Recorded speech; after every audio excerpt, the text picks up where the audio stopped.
सांग विवाह भली शुभ कार्य यौतुक भली अशुभ जिनस पशिबा अनुचित।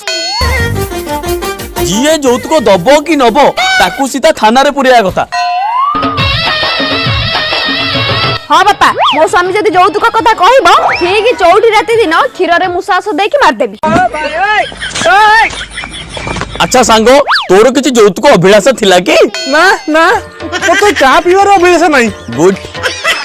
अरे सांग मु कौन कहूली कि यौतुक बहुत प्रथा को मु भी घर निंदा करती हेले तो झील जो आम घर को आसब फ्रिज टे ना ता फ्रिज नहीं के आसब सी निजे व्यवहार कर कौन मना करी मु कौन कहूली सांग मो पुओ को टिके टाटा हरियर कार्टा भारी पसंद तो झील जदि नहीं के आसब स्वामी स्त्री दी जन बोलिबे